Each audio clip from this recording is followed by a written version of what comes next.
Halo, selamat malam. Rancangan daerah khusus Jakarta sedang dibahas di Badan Legislasi DPR pekan ini. Berdasarkan draft RUU DKJ, gubernur yang memimpin Jakarta setelah tidak lagi menjadi ibu kota akan ditunjuk oleh Presiden Republik Indonesia. Namun pimpinan DPR mengklaim bahwa semua partai sudah setuju gubernur Jakarta tetap dipilih lewat pemilihan langsung. Siapapun yang maju, gubernur terpilih nanti akan berada di bawah koordinasi Dewan Kawasan Aglomerasi yang akan dipimpin oleh Wakil Presiden terpilih Gibran Rakabuming Raka. Gubernur Jakarta tetap lewat pilkada, siapa bakal berlaga? Bersama saya Rifana Pratiwi akan membahasnya selama 1,5 jam ke depan dalam Political Show.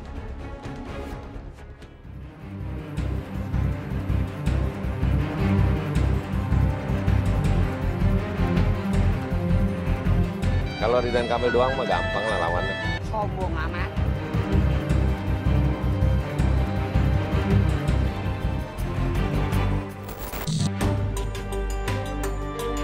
DPR RI akhirnya menerima surprise persetujuan pembahasan rancangan Undang-Undang Daerah Khusus Jakarta atau DKJ pada rapat paripurna Selasa lalu. Bila tidak ada aral melintang, maka Badan Legislasi DPR akan membahasnya dengan pemerintah pada pekan ini. Wakil Ketua Badan Legislasi Ahmad Baidowi menyebut sejumlah pasal kontroversial yang disorot akan dibahas dengan mendengarkan aspirasi publik. Dalam draft RUU DKJ yang diterima CNN Indonesia, pada pasal 10 ayat 2 menyebut gubernur dan wakil gubernur ditunjuk dan diangkat dan diberhentikan oleh presiden. Sementara pada ayat 3 mengatur masa jabatan keduanya selama 5 tahun dan sesudahnya bisa ditunjuk dan diangkat kembali dalam jabatan yang sama hanya untuk 1 kali masa jabatan. Bila draft ini disetujui, maka tidak ada lagi pemilihan gubernur langsung oleh warga Jakarta. Mantan Dirjen Otonomi Daerah Kementerian Dalam Negeri Jo Hermansyah Johan mengkhawatirkan bila gubernur Jakarta ditunjuk oleh presiden, maka loyalitasnya kepada pejabat yang mengangkat. Gubernur DKI tidak akan berpihak kepada publik, sebagaimana presiden menjabat gubernur DKI saat ini.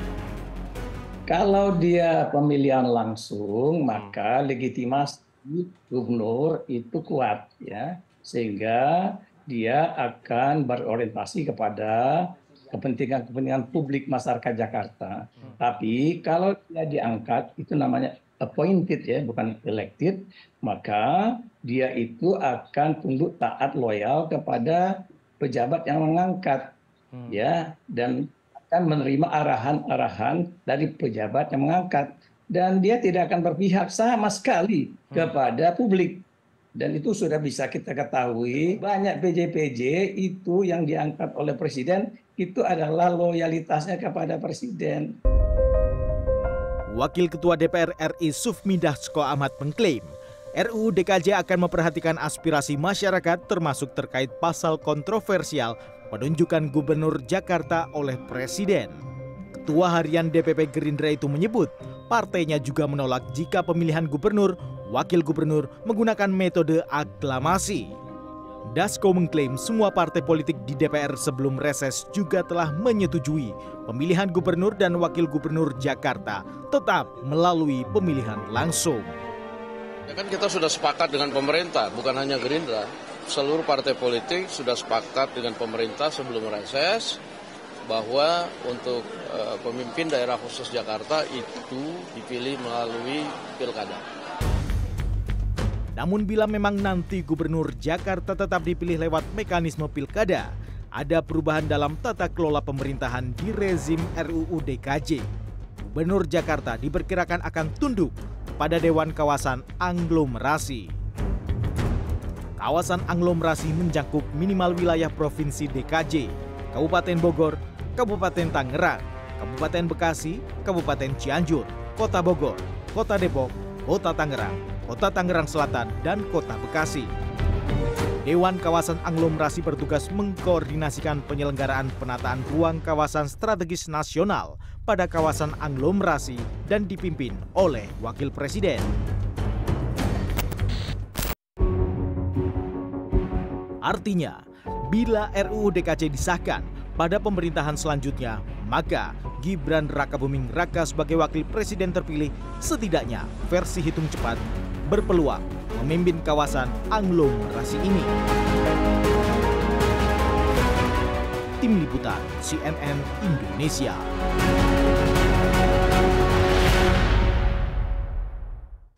Terima kasih Anda masih menyaksikan Political Show. Kita saatnya masuk ke segmen Electionpedia. Tim Litbang CNN Indonesia telah merangkum sejumlah data statistik terkait peta politik di Pilkada DKI Jakarta, mulai dari jumlah kursi DPRD hingga hasil quick count pemilu 14 Februari khususnya di wilayah Jakarta. Kita akan lihat slide yang pertama.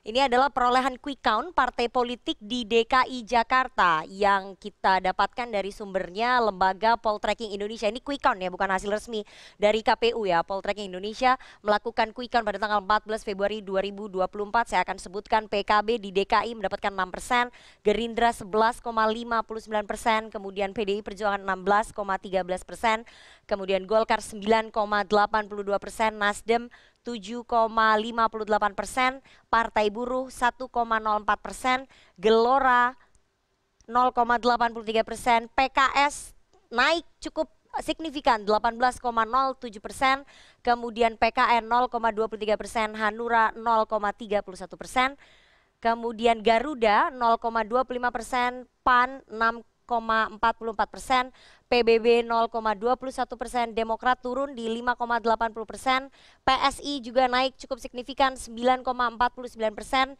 Perindo 2%, P3 3,64%, kemudian Partai Umat di 0,57%. Kalau dari sini kita lihat bahwa yang kenaikannya cukup signifikan adalah Partai Keadilan Sejahtera dan juga Partai Solidaritas Indonesia. Kita lihat apakah nanti hasil real count-nya dari KPU sama, kita masih menunggu tanggal 20 Maret 2024. Dan ini adalah slide peta politik DPRD DKI Jakarta, sumbernya adalah www.dkijakarta.prof.go.id, di mana kita akan lihat di sini PDI Perjuangan punya 25 kursi, Gerindra 19 kursi, kemudian PKS 16 kursi, Partai Demokrat 10 kursi, PAN 9 kursi, PSI 8 kursi, Nasdem 7 kursi, Golkar 6 kursi, PKB 5 kursi, P3 1 kursi. Ini adalah perolehan kursi DPRD DKI Jakarta pada tahun 2019. Seperti kita tahu bahwa Pilkada akan diselenggarakan tetap pada bulan November 2024 sehingga menggunakan ambang batas perolehan suara ataupun kursi dari partai politik pada tahun 2019 ya. Bahwa siapapun partai politik yang akan mengajukan calon nanti di Pilkada DKI minimal harus memiliki 22 kursi. Jadi kalau kita lihat di sini yang punya peluang untuk bisa maju sendiri adalah PDI Perjuangan, karena PDI Perjuangan punya 25 kursi, sementara yang lainnya tampaknya harus berkoalisi ya, karena minimal 22 kursi di DPRD DKI Jakarta. Apakah kemudian koalisinya akan sama seperti koalisi di Pilpres atau justru lebih cair? Nanti kita akan bahas dengan narasumber saya. Bagaimana dengan bursa cagupnya? Karena Pilpres belum selesai tapi tampaknya Pilkada DKI sudah mulai memanas. Ada beberapa nama yang sudah siap berlaga di kontestasi Pilgub DKI Jakarta. Kita akan lihat yang pertama, ada narasumber saya juga ya. Gerindra ada Ahmad Riza Patria, mantan Wagub DKI penggantinya Sandiaga Uno. Kemudian dari Golkar ada Ridwan Kamil, dari Golkar juga ada Ahmad Zaki Iskandar.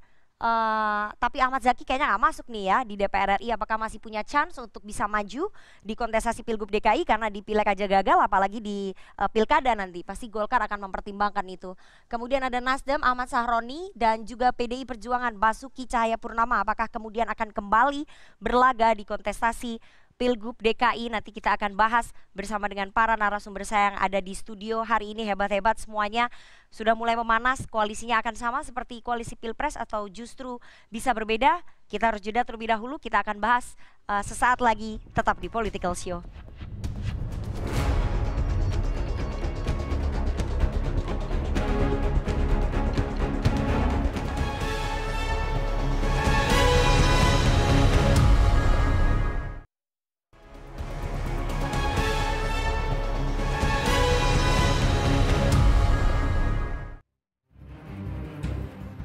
Kalau Ridwan Kamil kan baru mau maju Jakarta. Kalau gue kan udah di Jakarta. Jadi gue anytime gampang gitu. Kalau Ridwan Kamil doang mah gampang lah lawannya. Dalam perjalanan. Tapi udah Apa? Dua-dua sudah diberikan surat oleh Partai Golkar sebelum pemilu penugasan untuk pilkada.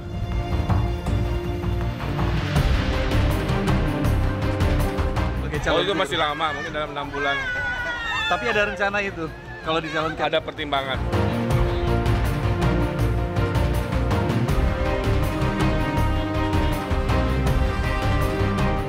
Terkait pilkada pada partai yang akan memutuskan. Jadi kami semua, termasuk saya, akan mendukung penuh apa yang menjadi keputusan partai.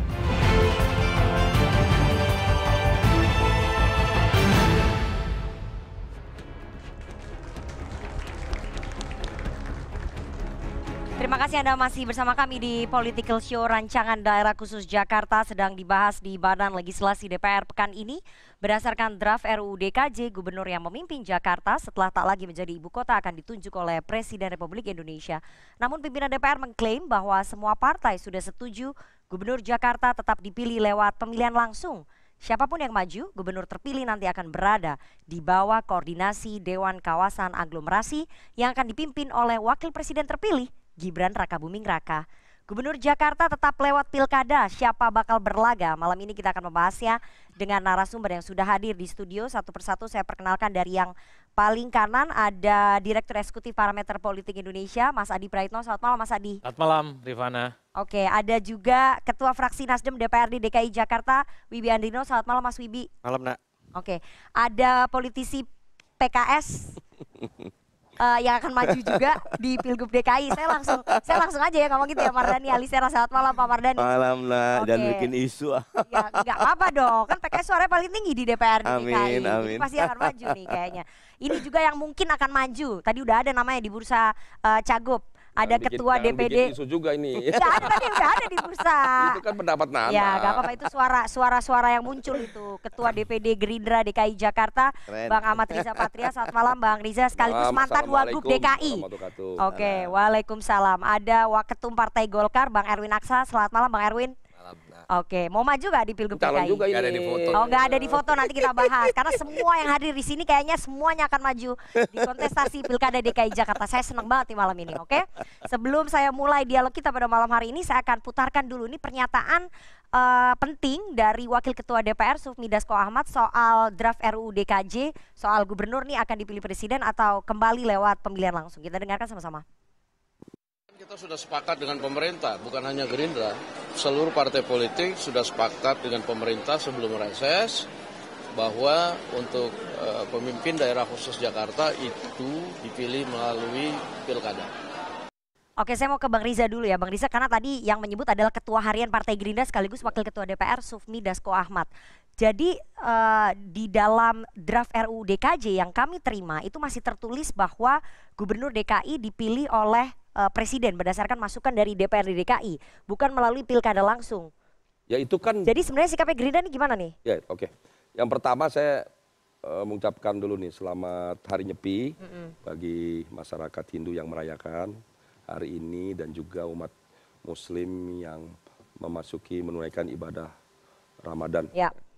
Kemudian yang ketiga saya juga perlu sampaikan sekali lagi terima kasih pada seluruh masyarakat Indonesia atas dukungannya, bantuan dan doanya Bapak Prabowo Gibran menang sebagai Presiden Republik Indonesia. Ada yang keempat. Oke, ya tadi udah saya paparin nih di Yang keempat yang gak kalah penting, saya juga terima kasih atas nama Ketua DPD Partai Gerindra DKI Jakarta, atas nama Sekretaris ya TKD, Tim Kampanye Daerah Prabowo Gibran DKI Jakarta, atas dukungan bantuan doa masyarakat Jakarta. Bapak Prabowo Gibran menang di DKI. Ya, Jakarta. oke Bang. Perjuangan yang luar biasa. Jawab dulu pertanyaan saya nih. Oke, sekarang baru jawab. Oke, ya. Memang draft yang disampaikan oleh Bacalek ya DPR RI itu masih ditunjuk oleh Presiden. Ya. Namun demikian Pak Dasko, Prof Dasko yang juga Wakil Ketua DPR RI juga Ketua Harian DPG sudah menegaskan dengan sangat gamblang, lugas, jelas, tegas bahwa Partai Gerindra ya, mendukung pemilihan gubernur, wakil gubernur secara langsung atau pilkada seperti sebelumnya. Bahkan juga menyampaikan praksi-praksi, ya kan, sebelum reses menyepakati bersama pemerintah juga bahwa pemilihan gubernur dan wakil gubernur secara langsung, jadi tidak ditunjuk. Jadi sudah sangat clear. Tinggal nanti tentu mekanismenya harus dilalui. Ya. Apakah nanti diputuskan melalui Balek, apakah pansus, apakah nanti melalui Komisi 2, nanti kita serahkan pada teman-teman di DPR RI. Oke, jadi artinya menurut klaimnya Bang Riza, 9 fraksi sudah setuju ya bahwa gubernur akan dipilih melalui pilkada, pemilihan langsung. Ya, itu yang disampaikan tapi oleh kenapa? wakil ketua DPR RI, pejabat tinggi negara yang berkompeten. Ya. Kalau saya kan warga, masyarakat, pimpinan partai yang mendengar langsung, menyaksikan langsung. Baik. Tapi kenapa fraksi Gerindra berubah sikap? Karena berdasarkan pernyataan resmi di situs DPR yang kami baca, ada 2 fraksi yang setuju bahwa gubernur dipilih oleh presiden. Itu fraksi Gerindra dan P3. 7 fraksi lainnya itu menolak. Kenapa kemudian Gerindra berubah sikap? Apakah karena Pak Jokowi menolak? Pak Jokowi pengen gubernur tetap dipilih oleh rakyat, makanya kemudian Gerindra ikut. Apa yang membuat Gerindra berubah? Gerindra tidak berubah. Pada prinsipnya kami menghormati apa yang menjadi keputusan pemerintah bersama DPR. Dan Partai Gerindra itu partai yang tertib, ya, yang patuh pada konstitusi. Dulu ingat dulu waktu zaman PSB juga kan sempat digadang-gadang ya, pemilihan. Tapi kan PSB keluarin melalui DPRD dulu sempat ya digadang-gadang. Sikap Gerindra sama. Kita akan mengikuti apa yang menjadi kesepakatan pemerintah bersama DPR. Nah hari ini juga sama, Partai Gerindra juga sepakat bersama pemerintah dan partai-partai atau praksi-praksi DPR RI, kita akan mengikuti pemilihan gubernur dan wakil gubernur secara langsung. Oke, saya mau ke Golkar ya. Kalau tadi Gerindra udah firm bahwa mereka akan setuju dengan pemerintah bahwa gubernur akan dipilih melalui pilkada langsung. Tapi yang menarik bahwa Golkar sejak awal itu nggak setuju kalau gubernur dipilih oleh presiden. Kenapa? Kan presidennya nanti Pak Prabowo, kan gubernurnya tinggal dipilih Pak Prabowo, Bang Erwin. Ya, Golkar kan ingin menjaga demokrasi. Ya, demokrasi itu dengan pemilihan langsung. Dari awal Golkar tegas soal pemilihan langsung. Suara rakyat itu penting buat pemilu termasuk pilkada ya. Jadi dari awal Golkar ingin pilkada DKI ini itu dipilih langsung oleh rakyatnya. Jadi Golkar ingin menjaga demokrasi Indonesia termasuk di DKI ini. Oke, jadi Golkar alasannya cuma ingin menjaga demokrasi atau mungkin apa? Ada alasan politis lainnya nggak, Bang Erwin? Ya. Karena kan kalau misalnya gubernur dipilih oleh presiden kan otonomi daerah tercabut, kemudian itu akan menjadi operatornya presiden nanti di DKI. Golkar mengawal demokrasi ini sejak reformasi. Jadi Golkar ingin menjaga demokrasi ini seterusnya. Jadi kita tidak ingin kembali ke zaman dulu lagi, di mana waktu itu Golkar berkuasa ya, dengan Orde Baru. Jadi kita ingin bahwa demokrasi itu dijaga, jadi tetap harus melalui pemilihan langsung. Baik. Kalau PKS clear ya bahwa PKS dan Nasdem saya dengar juga menolak. Nanti saya mau tanya juga nih ke Mas Wibi, kalau PKS alasannya menolak apa? Bahwa gubernur dipilih oleh presiden. Kenapa harus melalui pilkada langsung? Pilkada langsung mahal loh. Kebetulan saya anggota Balek, kita bahas itu. Itu tuh rancangan undang-undang inisiatif DPR. Betul. Di dalamnya ada pasal di mana kepala daerah di Jakarta diangkat oleh presiden atas usul dari DPRD. PKS bukan cuma menolak pasal ini, tapi PKS menolak membahas rancangan undang-undang daerah khusus Jakarta. Kenapa? Karena punya banyak catatan lain. Oh, jadi secara keseluruhan dari ditolak oleh PKS. Ya, untuk dibahas. Kami minta disiapkan lebih dahulu. Tapi penolakannya belum muncul. Sikapnya gimana secara resmi? Menolak resminya. Jadi dari 9 partai, 8 setuju untuk membahas, 1 menolak. Yang setuju membahas wajar karena ini merupakan bagian dari undang-undang yang wajib dilaksanakan karena Undang-Undang 2 2022 di mana IKN mengamanatkan pemerintah dan DPR menyiapkan undang-undang bagi Jakarta 2 tahun sejak dulu 15 Februari. Makanya ada yang ramai tuh 15 Februari 2024 udah pindah udah tidak DKI, bukan ibu kota lagi Jakarta, udah nggak status, tapi undang-undangnya belum jadi. Tetapi memang di klausulnya masih ada sampai ditetapkan oleh Perpres pindahnya kapan. Sekarang belum ada penetapan. Jadi penolakan PKS itu karena buntut dari adanya undang-undang IKN itu ya? Kita menolak IKN, kita menolak rancangan undang-undang dari khusus Jakarta, apatah lagi di dalamnya ada pasal yang mencederai demokrasi. Mestinya Jakarta seperti daerah lain punya sifat otonomi. Ketika otonom berikan hak kepada rakyat untuk memilih pemimpinnya. Kalau kemudian PKS menolak untuk membahas, kan PKS nggak bisa berkontribusi nih dalam pembahasan. Hanya 8 partai itu aja nanti yang berkontribusi. Jadi mekanismenya gini, 9-1 menolak, 8 setuju. Kalau waktu itu yang menolaknya lebih dari mayoritas katakan, itu dikembalikan, dibahas kembali, diperbaiki, diajukan kembali. Tapi karena kemarin itu 8-1, dia jadi keputusan. Ketika udah jadi keputusan, sikap PKS harus ikut. Dia akan tetap membahas di dalamnya. Dari situ justru karena PKS menolak, muncullah isu bahwa ada pasal yang di dalamnya Gubernur Jakarta tidak dipilih. Nah, itu jadi malah ada hikmahnya. Ketika PKS menolak, masyarakat jadi tahu bahwa ini. Dan ternyata partai-partai mayoritas juga walaupun menerima catatannya seperti tadi Golkar, Nasdem, PKB setahu saya tidak setuju dengan pasal presiden gubernur itu dipilih diangkat oleh presiden tidak setuju. Nah, karena itu belakangan Menteri Dalam Negeri mengklarifikasi bahwa pemerintah juga tidak setuju dengan pasal ini. Oke, jadi itu udah pasti akan diganti ya bahwa gubernur DKI kalau mengikut kepada pernyataan Pak Dasko dan perkembangan terakhir. Rancangan Undang-Undang DKJ kalau nggak salah pasal 10A akan mengubah bahwa Gubernur DKI akan dipilih oleh rakyat. Baik, saya mau ke Mas Wibi, ke Nasdem. Anda kan sebagai anggota DPRD DKI ya, kenapa kemudian tidak mendukung? Karena kan DPRD DKI nanti akan punya power yang sangat besar untuk bisa merekomendasikan siapa yang maju ataupun dipilih oleh Presiden sebagai Gubernur DKI. Jadi gini nak, hampir mungkin 100% anggota DPRD DKI Jakarta ini menolak. Karena kami memang awalnya memang kebanyakan tidak ingin pindah ibu kota sebenarnya. Kita ingin Jakarta tetap menjadi ibu kota. Tapi sikap fraksi partai Anda setuju undang-undang IKN. Ini kita bicara DPRD DKI Jakarta dalam konteks kelokalan ya. Dan kami ini mendengar aspirasi daripada masyarakat yang banyak yang mengalami trauma lah dengan utusan presiden untuk Jakarta. Hari ini kita CQ Bapak PJ, Gubernur DKI Jakarta Bapak Heru Budi ya. Banyak kebijakan-kebijakan beliau yang sangat melukai hati dari masyarakat Jakarta. Pertama, masyarakat Kampung Bayam yang sampai hari ini belum mendapatkan haknya terhadap hunian. Yang kedua, yang paling viral, yang paling sempat membuat shock masyarakat Jakarta adalah banyaknya terhapus pada penerima manfaat KJMU. Kartu Jakarta Mahasiswa Unggul. Di sini, adik-adik di sini coba di sini. Jadi ketika ada wacana seperti ada bahasa isu ataupun itu mungkin usulan ya tentang gubernur ditunjuk oleh pemerintah pusat, sontak masyarakat itu langsung menolak. Wah, yang kami alami selepas kepemimpinan Bapak Anies Baswedan yang sekarang ini aja seperti itu, ntar mau kayak mana bentuknya? Jadi kami nggak merasakan ada pemimpin yang benar-benar kami pilih, kami kehendaki, dan juga penyambung daripada aspirasi kami.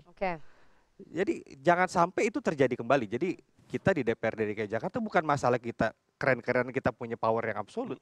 Tapi ini masyarakat rakyat ini bagaimana? Tetapi yang perlu kita garis bawahi di sini, ini kita jangan bermain dikasih permen langsung kesannya kita happy. Wacana permasalahan siapa yang menjadi Gubernur DKI Jakarta ditunjuk atau tidak ditunjuk, sebenarnya konteksnya bukan di situ sebenarnya. Di belakang daripada itu ada hal yang menunggu yang harus kita perhatikan serius tentang aglomerasi. Nanti saya akan bahas itu. Tapi kita bahas dulu. Jadi menurut Nasdem tidak ada bonding begitu ya antara pemimpin dengan warga DKI kalau gubernurnya dipilih oleh presiden begitu. Beda dengan dipilih oleh rakyat. Begitu Mas Wibi maksudnya? Tepat sekali. Ya.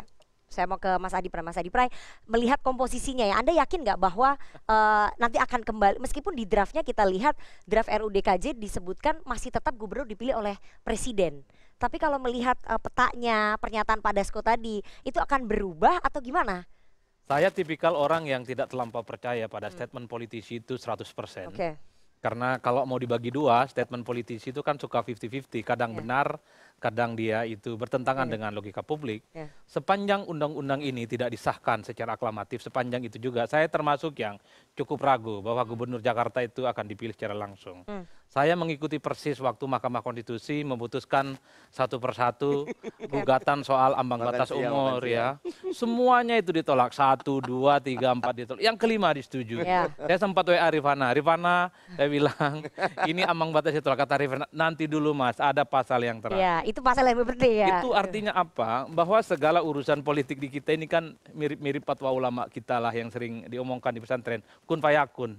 Kalau sudah elit-elit negara ini yang berkuasa, besok pun itu akan berubah secara total keputusan politik kita. Jadi Anda nggak percaya nih Mas Adi? Saya sampai hari ini tidak terlampau percaya. Oleh karena itu saya melihat begitu banyak nama-nama seperti Bro Wibi, Pak Mardani, Bang Riza Patria, Bang Erwin ini kan sudah mulai dibincangkan akan maju. Nggak terlampau happy juga karena jangan-jangan undang-undangnya nggak berubah.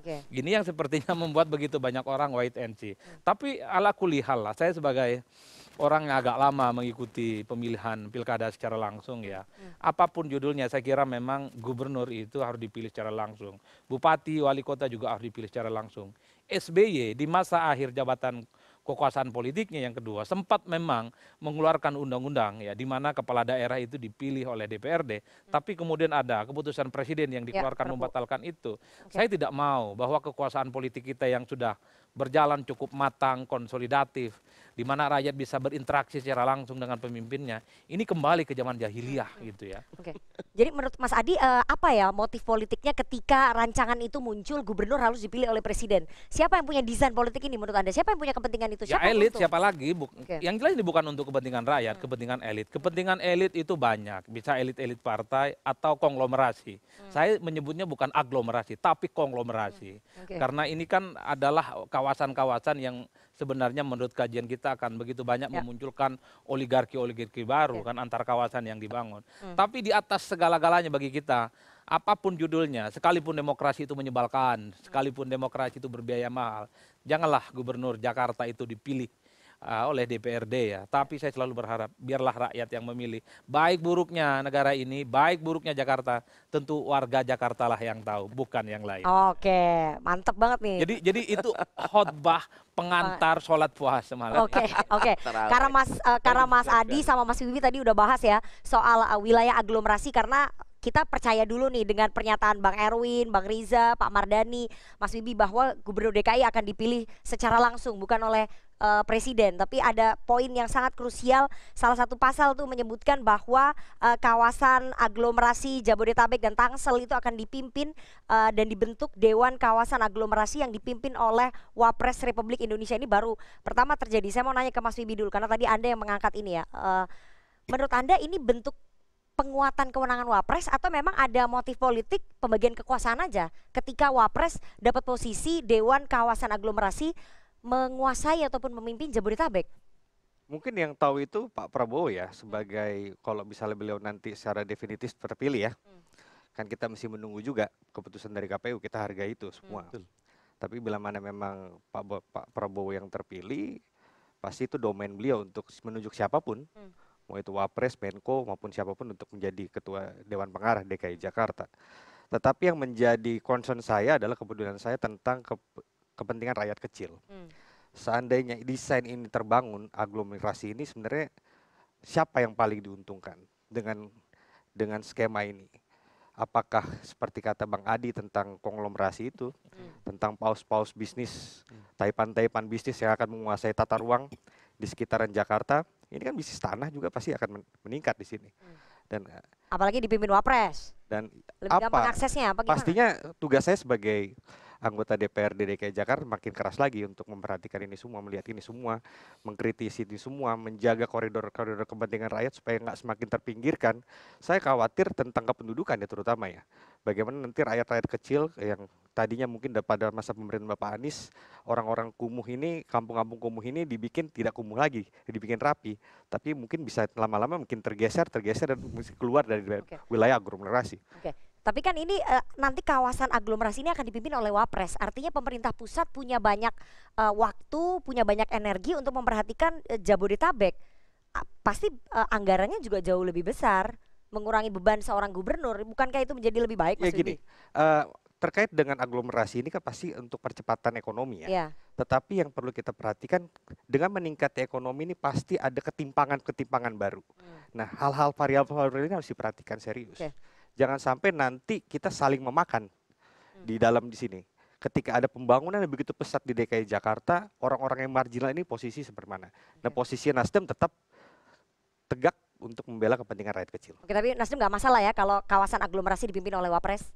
Siapapun itu domain dari presiden, itu hak konstitusi dari presiden. Enggak, tapi nanti dalam pembahasan apakah Nasdem akan meminta di draft RUU DKJ itu untuk ditinjau kembali? Karena kan ini masih pembahasan. Kami tidak penting siapa yang memimpin ini, tapi konten daripada kepemimpinan isinya ini apa dalam aglomerasi ini.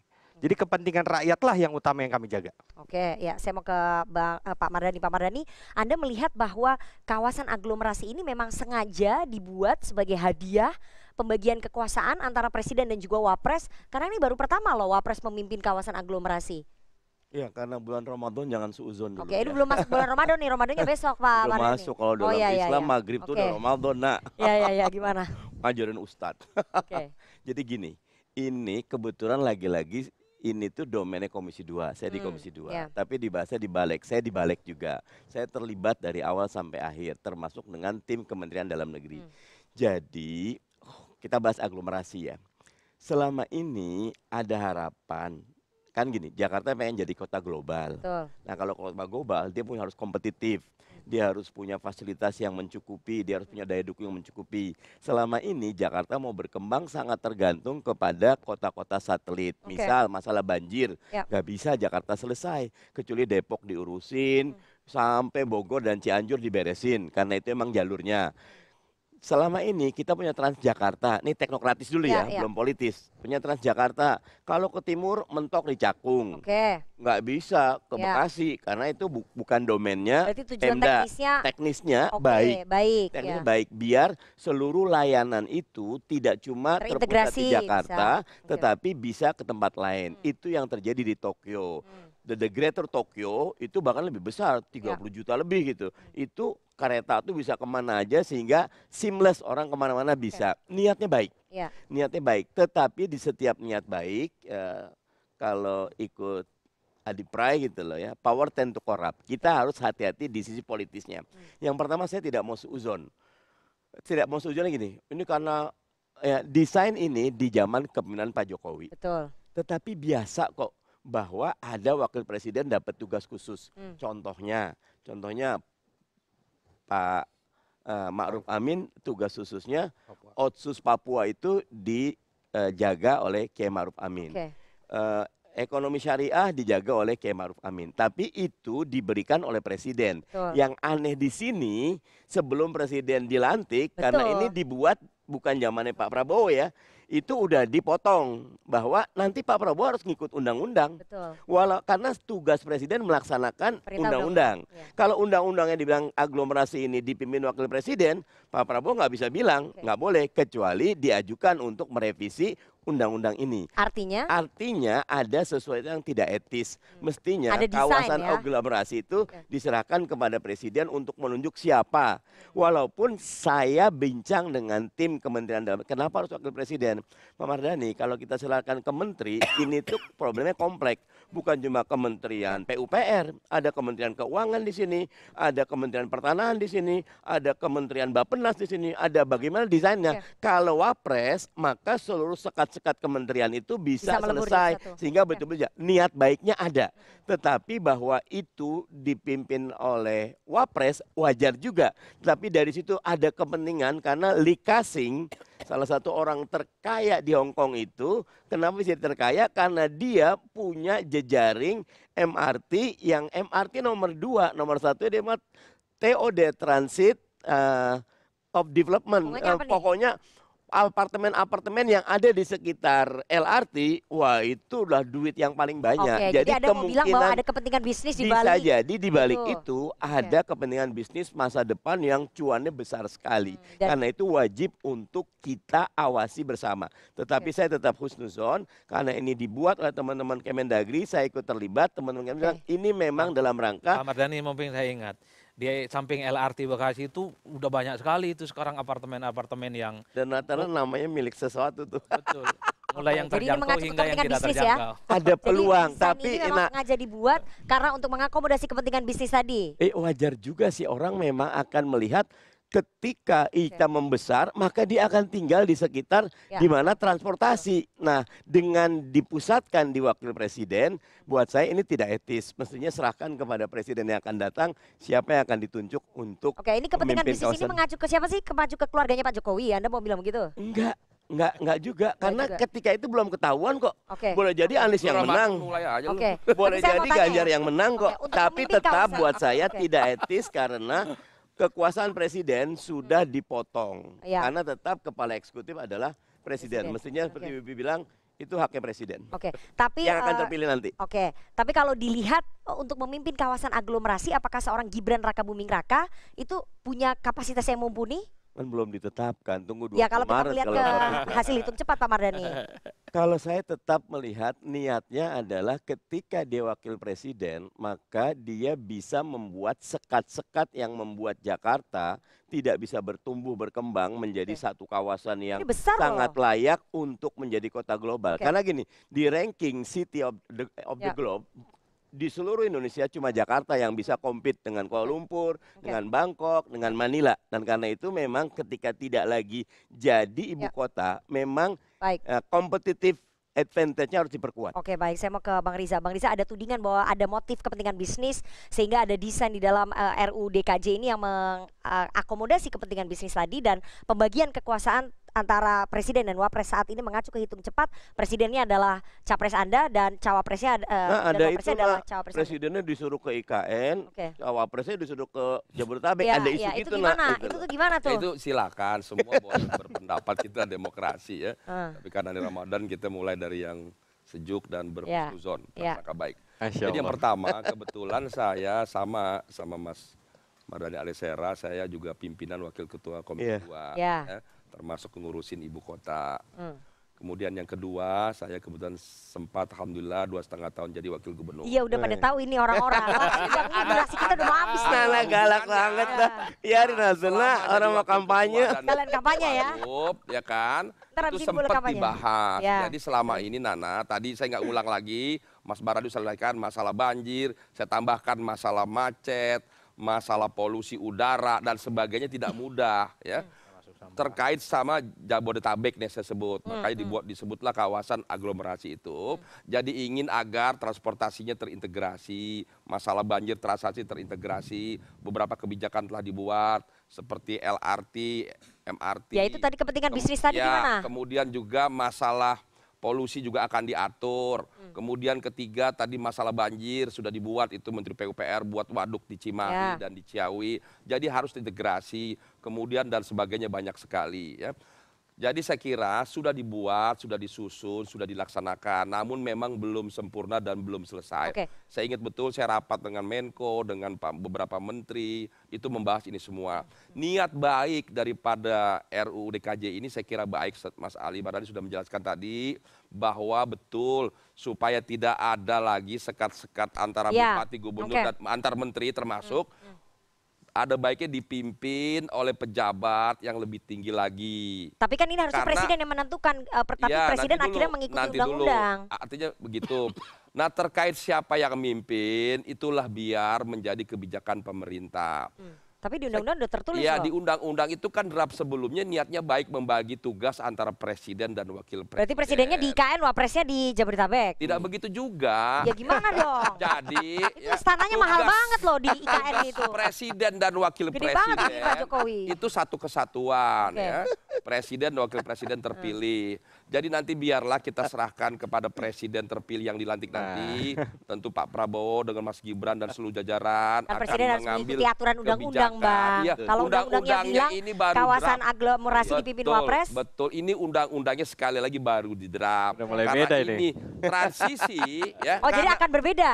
Bukan, Gak karena mau bagi sama wapres nih. dengerin dulu, karena ini transisi ya. Tentu nanti Pak Jokowi presiden sekarang sekarang sampai nanti Oktober ke sana Pak Prabowo tentu akan bekerja sama dengan baik. Semua ya saya kira kebijakan-kebijakan yang disusun di penghujung ini di masa-masa presiden terpilih sampai dengan presiden, saya yakin Pak Jokowi, Pak Prabowo akan duduk mencari solusi terbaik. Oke, jadi pertanyaan saya, Gerindra setuju nggak bahwa kawasan aglomerasi dipimpin oleh Wapres? Itu aja dulu. Saya kira saya tidak ada masalah. Bagi kami tidak ada masalah nanti apa yang menjadi keputusan pemerintah bersama DPR, apakah itu nanti ditunjuk Wapres atau Menko atau langsung diambil oleh Presiden. Tapi draftnya Wapres loh. Ya itu kan draft, Nana, belum disahkan. Masih bisa berubah.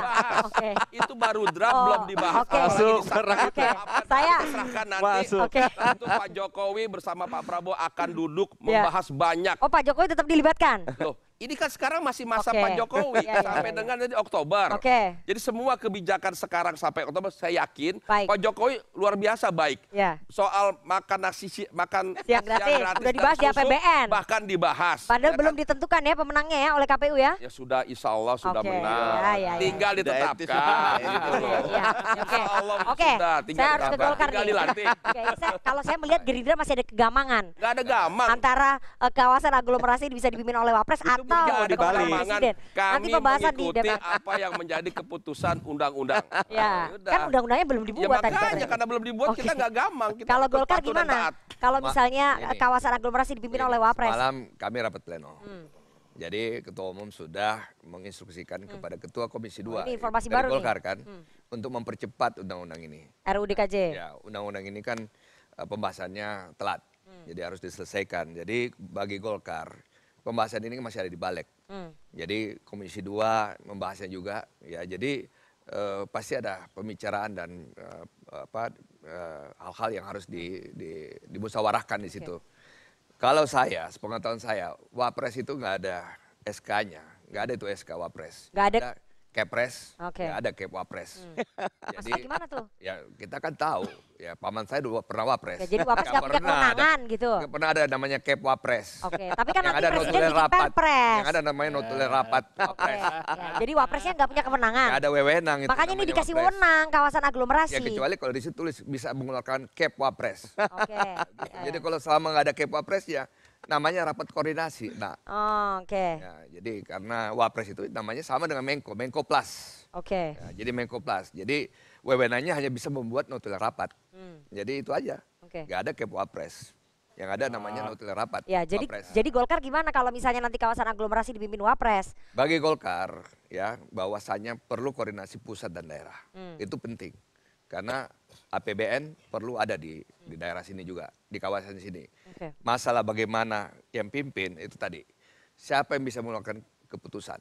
Kalau Wapres nggak bisa memberikan keputusan Wapres, percuma juga. Jadi harus jelas tugas daripada yang menjadi koordinatornya itu. Jadi kalau menurut Golkar mendingan Menko koordinator aja ya?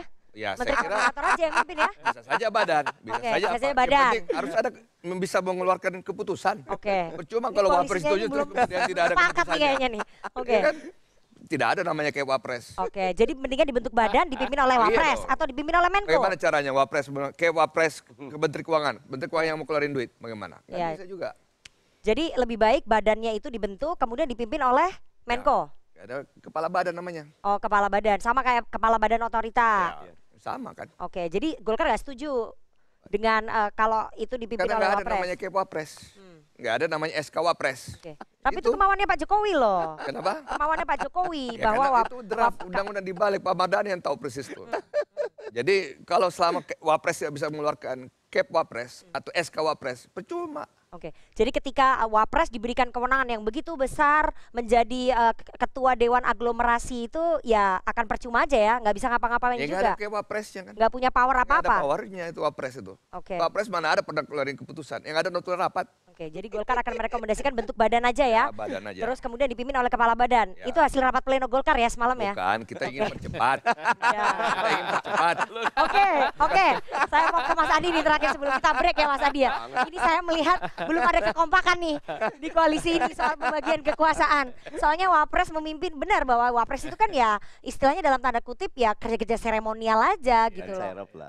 Saya nggak bilang begitu ya, yang bilang ban serep tuh Pak Mardhani ya gitu loh. Jadi kemudian diberikan kewenangan sebesar itu kayaknya masih belum pada rela gitu. Gimana Anda melihatnya, Mas? Ini Nana, saya tambahkan sebentar. Sebentar, ini Mas Adi nanti Anda belakangan aja. Saya kira dua hal ya. Pertama, siapapun yang menjadi mastermind soal rancangan undang-undang daerah khusus Jakarta ini jago. Nah, seperti yang disampaikan tadi. Kenapa jago? Presidennya disuruh di tempat yang menurut saya baru dibangun ya. Dan belum tentu ada investor yang mau ke sana kan. Bersusah-susah mulai dari bawah dan seterusnya. Wapresnya enak tinggal di Jakarta dan sekitarnya. Yang disasar adalah kota-kota yang sudah maju, Tangerang Selatan, Kota Tangerang dan seterusnya dan seterusnya. Enak betul jadi wapres. Ini yang saya sebut siapapun yang bikin desain ini mantap. Nah, apapun motifnya.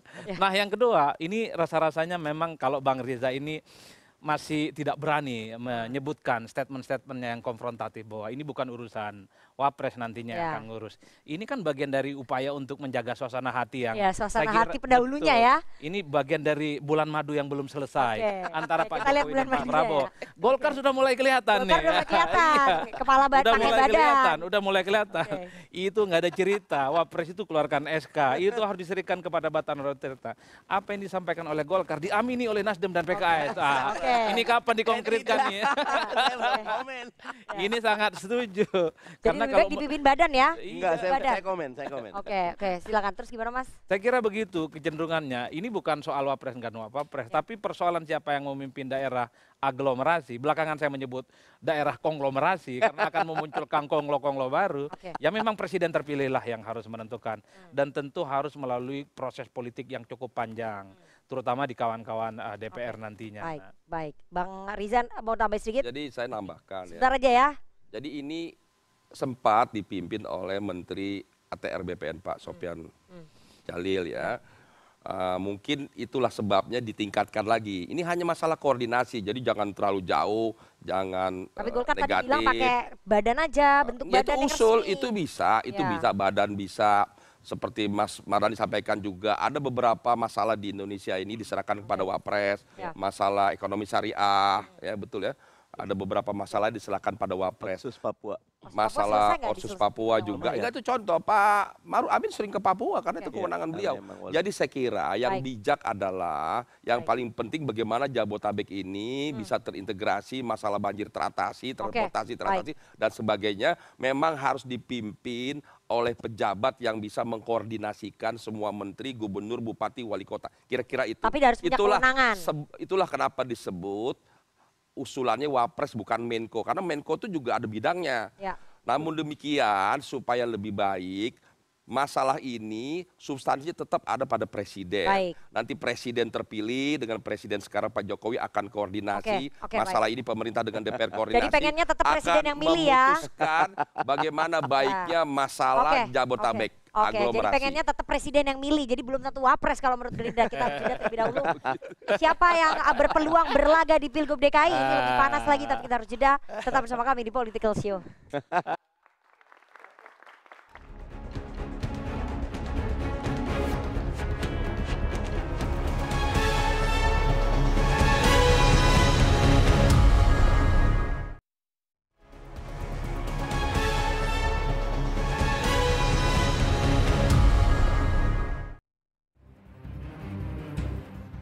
Kalau Ridwan Kamil kan baru mau maju Jakarta. Kalau gue kan udah di Jakarta. Jadi gue anytime gampang gitu. Kalau Ridwan Kamil doang mah gampang lah lawannya. Dalam perjalanan. Tapi udah Dua-dua sudah diberikan surat oleh Partai Golkar sebelum pemilu penugasan untuk pilkada.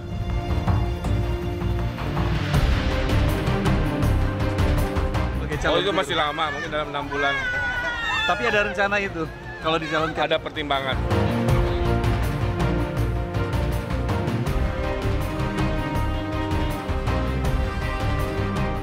Terkait pilkada pada partai yang akan memutuskan. Jadi kami semua, termasuk saya, akan mendukung penuh apa yang menjadi keputusan partai.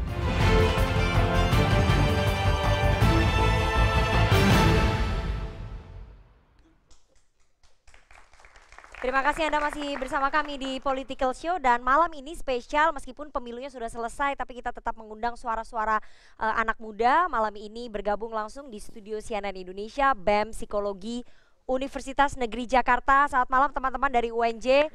Nanti boleh bertanya, menyuarakan pendapat, menyuarakan unek-unek kenapa sih harus dipilih presiden begitu ya. Pasti kan teman-teman pengennya dipilih oleh kalian langsung kan. Apalagi pemilih di DKI ini di atas 50% adalah pemilih muda. Oke, nanti teman-teman boleh menyatakan pendapat ataupun bertanya ke narasumber saya. Di segmen ini saya akan bahas nanti soal siapa yang akan berlaga di kontestasi Pilgub DKI kalau memang Gubernur DKI-nya dipilih melalui pilkada langsung. Tapi kita dengarkan dulu pernyataan dari politisi yang satu ini. Walah, Cagup kan namanya masih lama, masih 6 bulanan. Jadi nanti Bang, abang nggak tahu Pak Anies nih Bang kira-kira. Kenapa? Yang untuk Cagup. Nggak tahu, Anies kali maju lagi. Gue sih enggak. Oke, dan ini adalah pernyataan dari Capres nomor 1 ya, Anies Baswedan. Anda bisa lihat di layar, itu isu kembali maju Pilgub DKI untuk mengalihkan Pilpres. Akan-akan Pilpres sudah selesai, kata Mas Anies Baswedan di hari Jumat 8 Maret 2024. Itu isu hari ini, apakah isunya nanti 6 bulan lagi bisa berubah? Saya mau langsung tanya ke Mas Wibi. Mas Wibi, kami dengar bahwa Nasdem sedang mempertimbangkan kembali untuk mengusung Anies Baswedan di kontestasi Pilgub DKI, itu betul? Kita masih menghormati proses di KPU.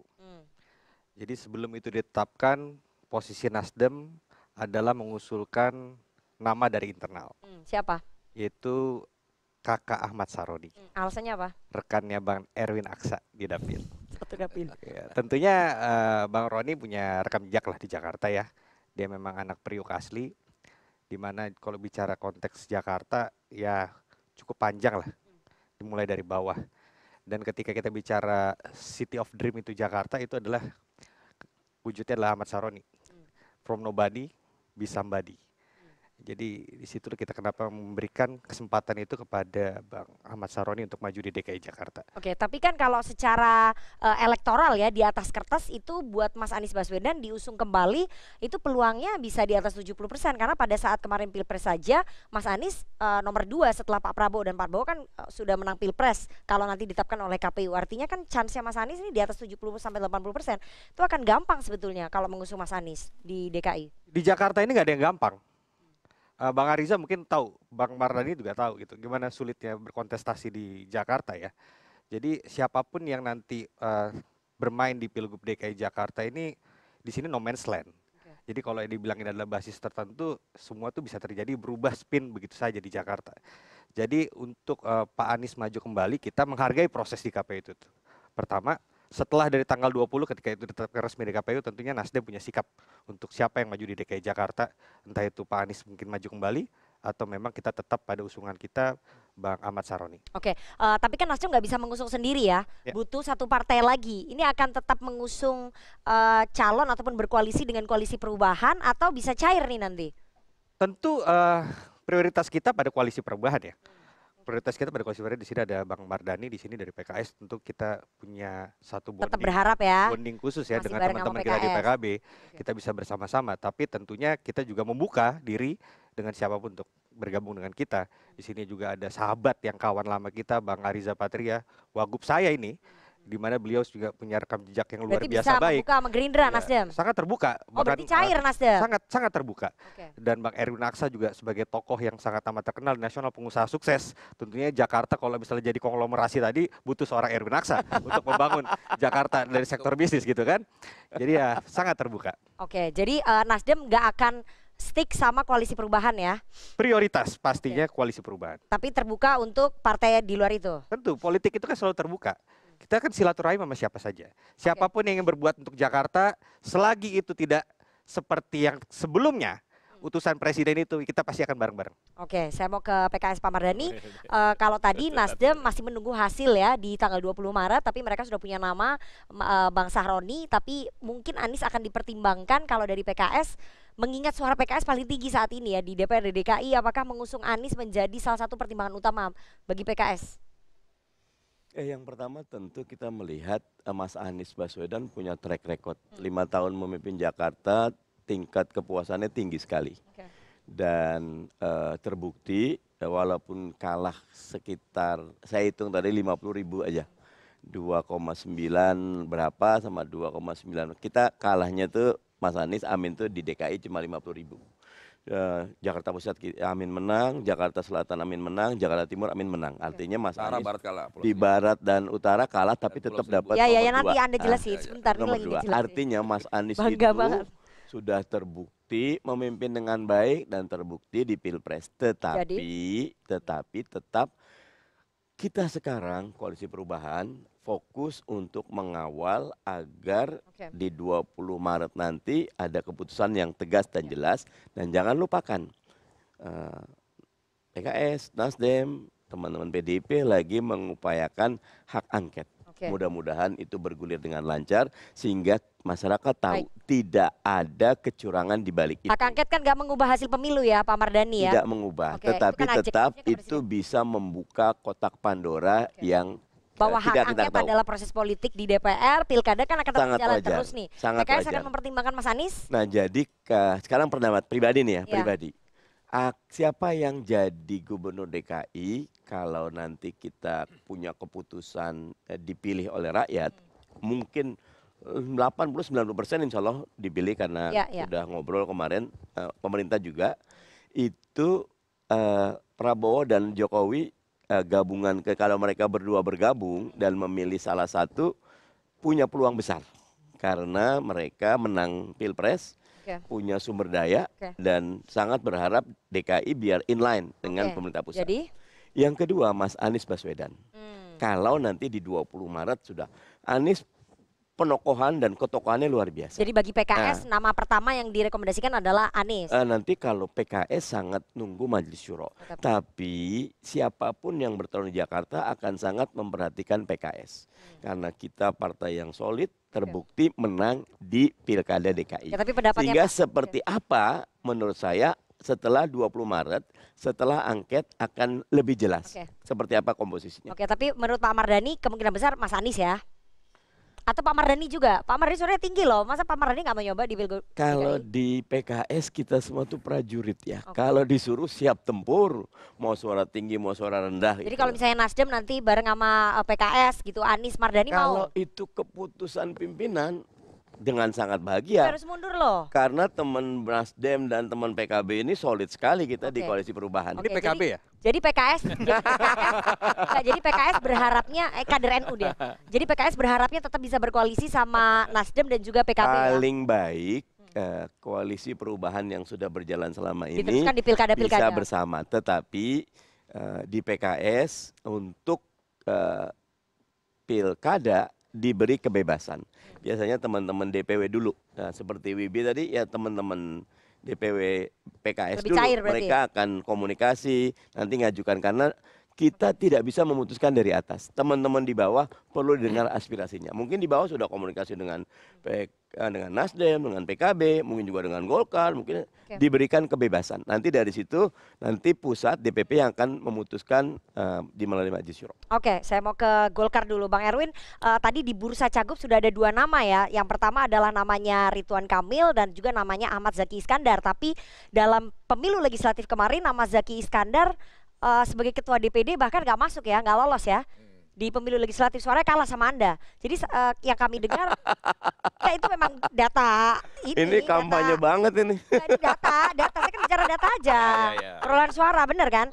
Artinya chance-nya Ahmad Zaki itu tergantikan oleh Anda. Jadi yang kandidat Golkar saat ini adalah Ridwan Kamil dan Erwin Aksa maju gubernur DKI. Jadi lagi-lagi kemarin dibahas juga bahwa di rapat pleno bahwa semua yang diberikan mandat kemarin untuk pilkada akan dievaluasi, Buat Golkar, Jawa Barat itu penting, ya karena Golkar menang di Jawa Barat kemarin, ya. Jadi Golkar pemenang terbesar di Jawa Barat. Jadi buat Golkar juga pemerintahan Jawa Barat itu penting. Jadi Ridwan Kamil buat Golkar penting juga di Jawa Barat. Jadi Ridwan Kamil mendingan jadi gubernur Jawa Barat aja. Jadi Golkar memberikan 2 rekomendasi ke Ridwan Kamil. Jabar dan DKI. Tapi buat Golkar hari ini Ridwan Kamil lebih strategis di Jawa Barat. Berarti yang lebih strategis di DKI Anda gitu? Oh enggak, itu belum dibahas. Karena Golkar itu berdasarkan ilmiah semuanya. Tapi Bang Erwin mau maju gak? Berniat maju gak di kontestasi Pilgub DKI? Tanya konstituen saya baru ikut pileg. Masa orang utara nggak di sini nih? Konstituen saya terus belum saya tanya. Tapi nggak berniat menjajal gitu? Kenapa? Nggak berniat konstituen saya kan harus tanya. Saya kan niatnya. Suara konstituennya gimana sejauh ini? Pengen nggak Bang Heru? Tanya ke konstituen saya. Oke. Ya, jadi kalau buat Golkar kita berdasarkan ilmiah semuanya. Jadi semuanya dari analisa semuanya. Ya, berdasarkan ilmiah dan berdasarkan statistik dan di Golkar itu sudah suara di DKI paling tinggi siapa? Jawa Barat, Banten penting. Oke. Sekarang DKI terbuka buat Golkar. Jadi Golkar penting juga buat DKI Jakarta. Oke, secara ilmiah, secara statistik di DKI Golkar suaranya siapa yang paling tinggi? Tanya ini lembaga penelitian. Enggak, dari hasil survei Golkar. Hasil kemarin. Ya, hasil kemarin. Suara hasil siapa? pileg. Ya. Ya, kamu udah tahu tadi. Oke, suaranya Bang Erwin Aksa maksudnya. Kamu udah bilang tadi. Ya, kan itu berarti sendiri. salah satu modal ya. Karena suara Anda paling tinggi, jadi Anda punya modal untuk bisa maju kontestasi Pilgub secara ilmiah kan? Secara ilmiah. Oke, berarti karena Golkar pakai ilmiah ya. Oke, karena secara ilmiah suara Anda paling tinggi, jadi kans Anda jauh lebih tinggi dibanding kader yang lain dong. Ya, kalau ditanya dulu lembaga survei, kita harus cek dulu kan. Lu ini kan hasil. Ya kalau hasil ya nanti malu-malu gitu lumayan lah. Antara pileg sama pilkada itu dua hal yang berbeda ya. Nanti saya mau tanya ke. Jadi gini, kalau pilkada banyak yang populer, banyak elektoralnya tinggi, nggak dapat tiket. Jadi yang paling penting itu bangun koalisi dan dapat tiket. Banyak kemarin pilkada yang terakhir itu 2020 banyak yang tinggi elektoralnya. Popularitasnya tinggi, nggak dapat tiket, nggak bisa maju. Oke, Golkar nanti akan memprioritaskan koalisi dengan siapa? Kalau ini kan udah jelas nih koalisi perubahan nih. Kalau ini ya, tentunya kita bicara dulu dong. Oh, koalisi Indonesia Maju. Itu yang akan diprioritaskan. Ya, kan? Tapi kan buat Golkar, pilkada itu berbeda dengan apa yang kita bangun kerjasama di koalisi Indonesia Maju. Karena koalisi Indonesia Maju itu kerjasama untuk nasional, untuk daerah. Itu berbeda lagi kerjasamanya. Oh, jadi Golkar akan lebih cair sama kayak Nasdem tadi. Oh iya, cair. Mazhabnya sama ya? Cair. Oke, cair. Satu rahim. Ya, satu rahim. Saya mau ke Bang Riza. Bang Riza sebagai Anda mantan Wagub DKI, jadi gimana? Mau maju lagi nggak di Pilgub DKI? Jadi yang pertama ya, kami ini kader-kader Partai Gerindra di seluruh Indonesia kalau dipelajari itu selalu mengikuti patsun partai, mengikuti apa yang menjadi kebijakan. Jadi sejauh belum ada keputusan ketan partai, kita patuh dan taat. Ya.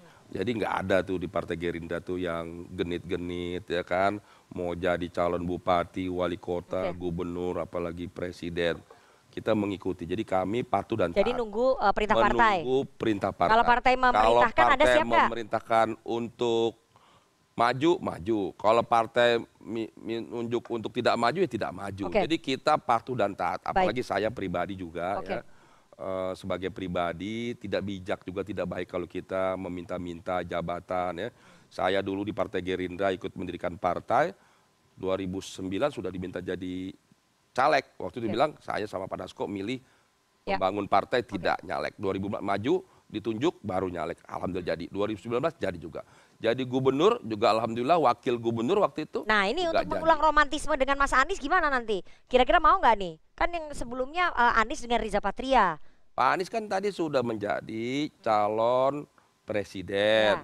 Yang 2024 menurut hemat kami sudah kalah dengan Pak Prabowo. Jadi nggak boleh maju lagi? Ya itu hak.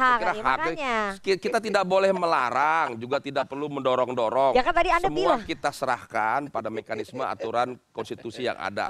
Bagi kami jadi nggak mau kader, berpasangan dengan Mas Anies? Bagi kami kader mengikuti apa yang menjadi keputusan kebijakan partai. Baik. Dengan siapa kita berkoalisi, dengan siapa kita berpasangan.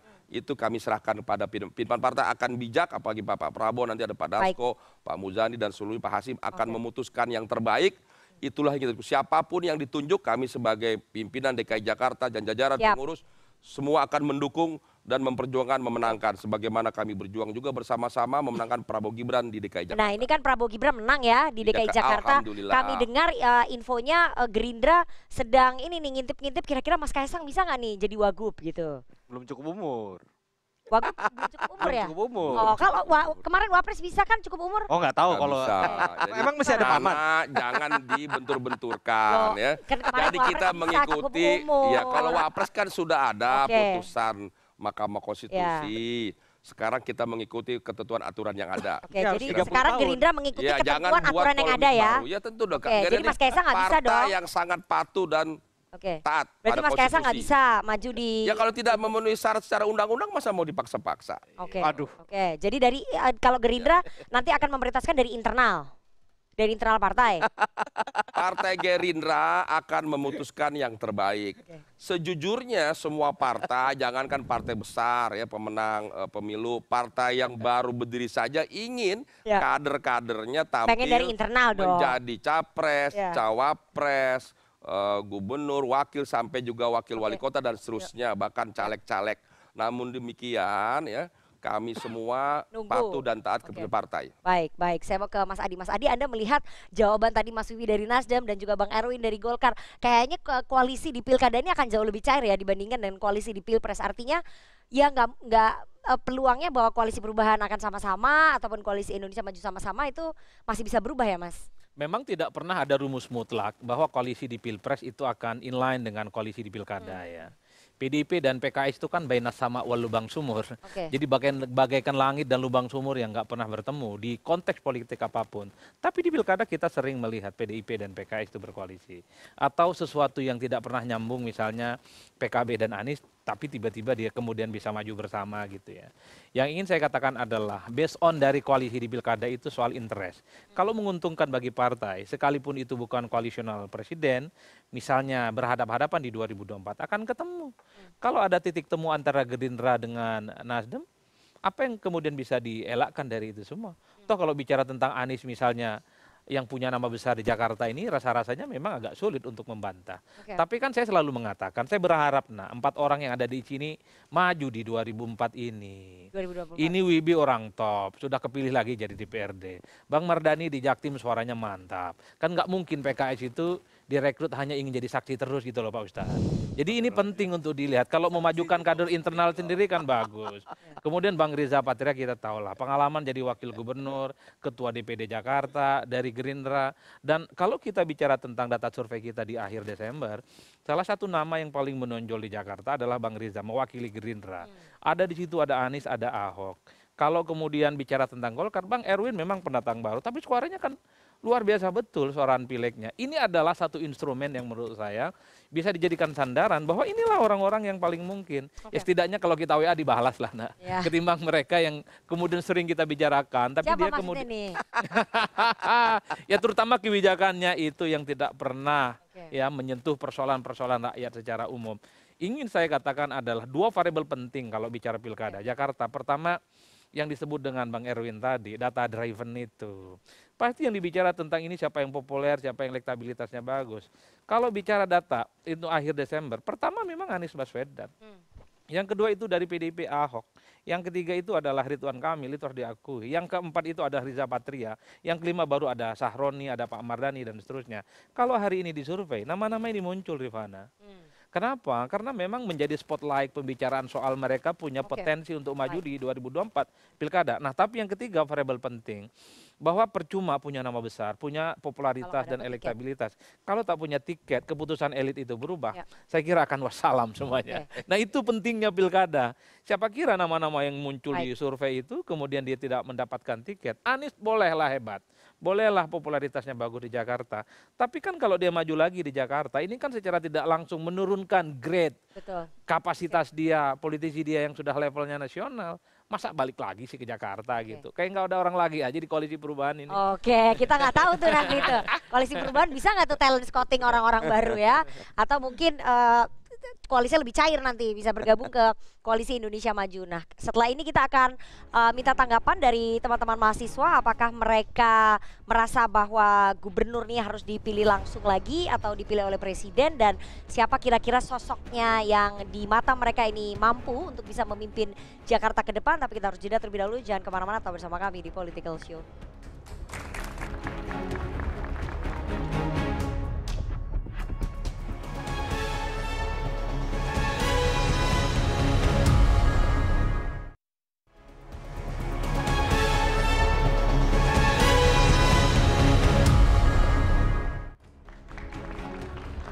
Terima Terima kasih Anda masih bersama kami di Political Show dan kita akan langsung bergabung dengan teman-teman Badan Eksekutif Mahasiswa Psikologi Universitas Negeri Jakarta.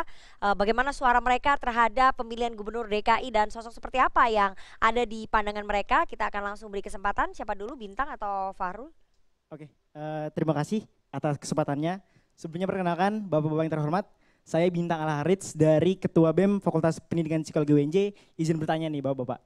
Tadi saya tertarik dengan isu pertama terkait RUU DKJ dan juga isu pemilihan gubernur secara langsung oleh presiden. Nah, saya percaya bahwa mahasiswa secara banyak dan rata-rata mahasiswa dan rakyat Indonesia itu menghendaki bahwa pemilu di DKI dilaksanakan secara seperti sebelumnya, pemilihan umum.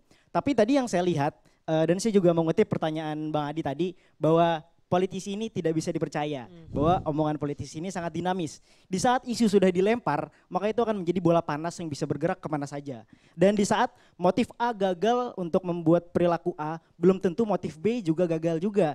Siapa tahu nanti ada juga cara lain yang bisa. Psikologi sekali. Iya, psikologi sekali. Bisa jadi nanti ada cara lain yang bisa meloloskan isu ini seperti yang terjadi di MK kemarin. Nah, pertanyaan saya, apa jaminan dari Bapak-bapak sekalian bahwa isu ini tetap tidak berjalan gitu, bahwa pemilu tetap dijalankan secara pemilihan umum? Karena saya khawatir bahwa demokrasi ini tidak berjalan dengan baik jika nanti gubernur dipilih oleh presiden. Apa jaminan dari Bapak-bapak sekalian? Oke, terima kasih. Bagus banget. Satu lagi, jaminannya susah nih dari politisi. Oke. Sebelumnya terima kasih atas kesempatannya. Mohon izin Bapak-Bapak sekalian, saya Muhammad Ghaffar Iksan atau Fahrul dari Badan Eksekutif Mahasiswa sebagai Kepala Departemen Sosial Masyarakat. Saya izin bertanya Bapak, sebelumnya mungkin ini sebagai keresahan saya juga terhadap isu-isu kecurangan dari pemilu kemarin gitu. Nah, misalkan kalau misal di Pilgub ini dipilih secara langsung keputusannya oleh rakyat gitu. Nah, apakah dari Bapak-Bapak sekalian sudah mempunyai langkah preventif atau langkah untuk mencegah agar tidak terjadi lagi kecurangan dalam pemilu gitu. Karena ini berangkat dari sebuah keresahan, mungkin bukan saya sebagai mahasiswa tapi segenap mahasiswa gitu. Yang dimana ini kan pasti kita sangat menuntut banget adanya sebuah demokrasi. Dan sering banget sekarang pergerakan mahasiswa itu seiring dengan berjalannya intimidasi dari berbagai pihak. Gitu. Jadi pertanyaannya, bagaimana langkah preventif dari Bapak sekalian untuk mencegah kecurangan dalam pemilu? Terima kasih. Dalam Pilkada DKI maksudnya? Oke, baik. Saya beri kesempatan dari Golkar dulu. Apa jaminannya? Karena Golkar kan suaranya banyak ya, bareng sama Gerindra suara nomor 2 kan di DPR. Jadi apa jaminannya bahwa dalam draft RUU DKJ gubernur itu akan dipilih langsung nggak oleh presiden? Kan Golkar udah tegas soal itu kan. Jadi Golkar kan nggak bisa di mulut aja nih Bang. Kan sudah jelas. Kita kemarin di pleno sudah jelas memerintahkan ketua fraksi bahkan untuk mempercepat undang-undang tersebut. Dan kita tegas juga menyampaikan bahwa pemilihannya langsung. Dan Pak Mardhani juga sudah menyampaikan bahwa fraksi Golkar mendukung pemilihan langsung. Jadi Golkar tidak pernah mencederai demokrasi. Ya, karena kita pengawal demokrasi sejak reformasi. Jadi itu janjinya dari Ketua Umum Anda ya, itu akan dikawal tuh nanti oleh mahasiswa. Kalau dari Gerindra, apa jaminannya nih? Partai Gerindra itu partai yang menjunjung tinggi demokrasi. Ya. Sama dong, semua partai junjung tinggi demokrasi. Nanti dulu Pak Prabowo itu mau jadi presiden itu ya, membangun partai dari nol. Nah itu jadi berjuang, bukan ujuk-ujuk mau jadi capres gitu loh. Berjuang dari nol. Jatuh bangun, alhamdulillah Allah berkahi, 2000 terpilih. Insya Allah Indonesia akan menjadi negara yang adil, makmur, sejahtera. Kemudian yang kedua, Partai Gerindra, partai yang taat pada konstitusi. Ketiga, Pak Dasko itu tidak hanya wakil ketua DPR RI, tapi juga ketua harian DPP Partai Gerindra sudah menyatakan dengan jelas bahwa Partai Gerindra akan menjadikan Pilkada DKI Jakarta dipilih secara langsung oleh rakyat. Sudah jelas. Jadi itu sikapnya Gerindra akan dituangkan dalam pernyataan resmi. Disampaikan oleh Pak Dasko demikian. Pak Dasko ini orang yang sangat tegas, tidak mencele-mencele keputusannya yang sampaikan oleh beliau itu ketua harian ya keputusan daripada Partai Gerindra dari Bapak Prabowo. Jadi sikap resmi dari Partai Gerindra nanti akan dituangkan ya? Ya tentu. Dalam sikap kalau fraksi itu yang disampaikan oleh ketua harian secara terbuka, tidak hanya mewakili Partai Gerindra, bahkan Pak Dasko disampaikan di forum tersebut bahwa mewakili praksi-praksi dan hasil ya pembahasan dengan praksi bahkan dengan pemerintah. Oke, mencegah kecurangan di Pilkada DKI karena mungkin mahasiswa ada traumatis bahwa ada dugaan kecurangan pemilu di 2024 kemarin. Kebetulan di 2017 bareng Erwin saya ketua tim pemenangan Anies Sandi ya bareng Bang Ariza. Dan DKI kami merasa dengan wilayah yang kecil, kemudian perkotaan sangat susah melakukan kecurangan di DKI. Kebetulan PKS juga punya saksi waktu Pilkada Anies Sandi itu 13.130 TPS, saksi kita lengkap semua, C1-nya lengkap. Jadi kecurangan pada saat pemilu dan pasca TPS tidak ada. Kalau sebelum itu biasa ada yang sebar sembako atau segala macam. Tapi laporan kami tim pemenangan Anies Sandi ke Bawaslu, Mbak Mimah waktu itu 20 laporan, 20 ditindaklanjuti oleh Bawaslu. Jadi kami kalau buat Jakarta yakin insya Allah sulit untuk melakukan kecurangan karena kita bisa awasi dengan seksama. Oke, Mas Wibi, jaminannya apa dan kemudian mencegah kecurangan itu seperti apa? Saya tertarik sama Bintang dulu ya. Untuk Bintang, ini mungkin 99% pasti nanti pemilu di DKI Jakarta bakal terlaksana. Tetapi saya minta teman-teman mahasiswa ini jangan terkelabui dengan itu. Karena behind itu ada hal yang extraordinary yang harus kita perhatikan. Maksudnya ada setruman-setruman gitu. Maksudnya ini hanya candy yang dimainkan. Kita tuh main, kita ngisep, kita pakai permen ini happy-happy bahwasanya ada pemilu langsung. Padahal behind the scene ada bahasa baru yang namanya aglomerasi. Oke. Meskipun pemilihan langsung tapi ada dewan pengarah di situ. Ada yang sudah ditunjuk. Tadi kan saya katakan ya, harus ini domain daripada pemerintah baru soal DKJ ini. Jangan tiba-tiba sudah di set up harus wapres yang menjadi dewan pengarah. Bang Ariza juga mengamini, Bang Erwin juga mengamini tadi. Nah, Bang Mardhani mungkin juga mengamini, mungkin. Jadi saya rasa itu yang harus diperhatikan sama rekan-rekan mahasiswa. Terkait dengan kecurangan pemilu, langkah preventif adalah memang kita sebagai civil society harus bergerak masif. Yang dihadapkan hari ini kecurangan pemilu yang menurut kami rasakan sistematis. Mulai daripada penggelembungan suara yang terhadap salah satu partai tertentu untuk lolos PT. Itu kan secara nasional ini kan terasa menjadi isu publik dan dirasakan. Bahkan juga terkonfirmasi di beberapa titik. Hal-hal seperti itu. Kita tidak mau hal itu terjadi di Jakarta. Terkait dengan pemilihan kepala daerah di Jakarta. Baik, Mas Adi terakhir singkat saja, jaminannya apa nih bahwa politisi-politisi ini bisa sesuai apa yang diucapkan dengan apa yang diputuskan nanti di DPR? Meskipun sulit tadi kalau ya saya kira jaminannya bertingkat. Jaminan tingkat pertama itu dalam draft rancangan undang-undang Jakarta itu soal gubernur ditunjuk harus dihilangkan, harus dipilih secara langsung. Kalau hanya berupa statement-statement elit ya saya kira bisa berubah kapanpun. Jadi dalam draft ini diubah bahwa gubernur dipilih secara langsung, minimal itulah pertama. Yang kedua ya segera disahkan undang-undangnya bahwa gubernur dipilih secara langsung. Nah kalau soal kecurangan memang agak susah ya untuk dihilangkan karena hampir ada teori umum yang saya kira diyakini bersama, mending kalah. Maksudnya mending menang dengan cara tidak terhormat ketimbang kalah dengan terhormat. Karena membuktikan kecurangan itu rumit. Tapi saya sebagai pegiat demokrasi dan peneliti tentu berharap siapapun yang menang tentu harus cara-cara yang baik dan benar. Ini Jakarta, epicentrum satu peradaban demokrasi yang besar di Indonesia. Gerakan civil society, civic engagement yang dilakukan oleh kelompok-kelompok aktivis dan media ini harus terus dikembangkan.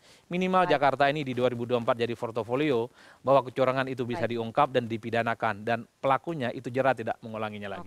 Oke. Setelah ini kita akan dengarkan sentilan dari teman-teman komisi.co soal panasnya Pilkada DKI Jakarta dan sosok yang akan berkontestasi di Pilkada DKI. Tapi kita harus jeda terlebih dahulu, jangan kemana-mana, tetap bersama kami di Political Show.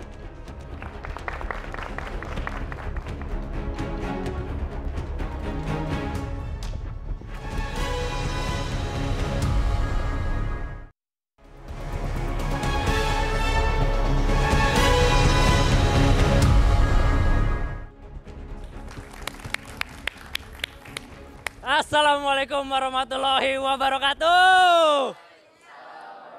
Luar biasa ya debat kali ini, kita ngomonginnya mantap banget. Tapi Gue senang banget hari ini karena kita kedatangan salah satu narasumber yang favorit gue juga. Itu ada Bang Erwin dari Golkar. Wih, gimana Bang? Pak Jokowi jadi masuk Golkar, Bang? Hah? Ya. Karena sekarang lagi ada isu tuh. Mantap, Pak Jokowi, mantap itu. Tinggal dicetak KTA-nya. Nah, karena emang sekarang lagi ada isu tuh. Pak Jokowi katanya ingin dijadikan ketum Golkar. Menurut saya nggak mungkin.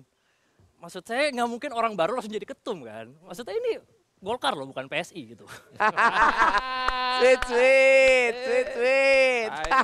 Kayaknya KTA-nya siap dicetak. Siap dicetak nanti. Tapi selain Bang formulir. Ya. Ada formulir. Tapi selain Bang Erwin ya, kita juga kedatangan Ustadz Mardhani Alisera. Tepuk tangan dulu dong. Karena beliau ini hebat loh. Beliau ini habis menang telak di Dapil Neraka Jakarta Timur. Wis. Emang kalau Ustadz di neraka tuh jadi jago Bang ya? Emang jadi jago kayaknya. Ya. Ampun. Tapi sekarang kita ngomongin hal yang lagi seru sekarang nih. Gubernur DKI Jakarta tuh siapa? Sebenarnya sempat ada wacana kan. Gubernur itu dipilih langsung oleh presiden. Yang menurut saya sebagai warga Jakarta ya, sangat menolak keras. Bukan karena ini merusak demokrasi, tapi karena gubernur terakhir yang dipilih presiden itu Heru Budi. Saya menolak keras. Kalian tahu kan Heru Budi yang sekarang lagi sering jadi omongan netizen. Bahkan kalau lihat kamus ya, kata-kata nggak kerja tuh sekarang jadi Heru Budi. Iya, dan saya paham. Parah. Saya paham kenapa netizen berpikir seperti itu. Karena ekspektasinya sudah terlalu tinggi. Kalian lihat deh, semua orang yang dipilih Jokowi dulu itu bagus-bagus. Ada Opung Luhut yang bisa menghilangkan COVID. Ya. Ya kan? Ada Pak Bahlil yang bisa mendatangkan investasi. Sekarang kita dikasih Heru Budi yang bisa mendatangkan emosi warga. Keren. Karena banyak kebijakan beliau ya, yang kata orang tuh aneh-aneh. Salah satu kebijakan beliau itu adalah menghapus KJP, Kartu Jakarta Pintar, untuk sebagian pelajar di Jakarta. Iya, kasihan sekali. Saya ingin membela Pak Heru Budi. Menurut saya itu nggak aneh. Menurut saya justru Pak Heru Budi malah visioner. Pak Heru Budi tahu kalau pelajar di Indonesia sekarang itu hidupnya udah nggak bisa ditolong dengan pendidikan. Tapi? Terlihat dari yang menang Pilpres Prabowo. Ya, terlihat dari situ. Itu udah nggak bisa tolong pendidikan tuh. Kalau udah nyoblos Prabowo. Karena yang kita butuhin bukan pendidikan gratis, tapi makan siang gratis. Nana aja bingung. Ayolah, Nak. Sekarang kita masuk ke pembahasan yang paling seru. Siapa yang cocok menjadi gubernur DKI Jakarta selanjutnya? Banyak nama yang diusungkan kan. Salah satunya itu menurut saya yang punya kompetensi adalah Pak Ridwan Kamil. Karena ini orang menurut saya punya kompetensi banget. Karena beliau dulu selama menjabat di Jawa Barat, bisa kita lihat perekonomian Jawa Barat meningkat, pembangunannya makin maju. Dan kalian jangan lupa, Pak Ridwan Kamil, Instagramnya followernya 21 juta. Ya, dari sini kita bisa ambil kesimpulan kalau Pak Ridwan Kamil ini emang cocok banget jadi influencer, teman-teman. Ya, kalau untuk jadi gubernur DKI Jakarta, entar dulu nih. Takutnya kalau jadi gubernur, ada orang protes, bukannya diselesain malah dikasih red card. Nih, kelarin dulu. Kita selama ini mikir ya, siapa sebenarnya yang jadi gubernur DKI Jakarta? Siapa? Tapi kita selalu lupa, apa sebenarnya yang dibutuhin sama rakyat Jakarta? Kita selalu lupa itu. Rakyat Jakarta itu nggak butuh pemimpin yang jago menata kota. Rakyat Jakarta nggak butuh pemimpin yang jago ngomong. Yang dibutuhin sama rakyat Jakarta, yaitu nggak dipimpin Heru Budi. Oke. Terima kasih, saya Duto Triaji. Oke, mantap banget. Tepuk tangan sekali lagi untuk Duto dari Komisi.co. Hari ini keras banget Duto, kamu habis ngapain? Mungkin habis ini Pak Heru Budi akan nelpon kamu ya. Oke.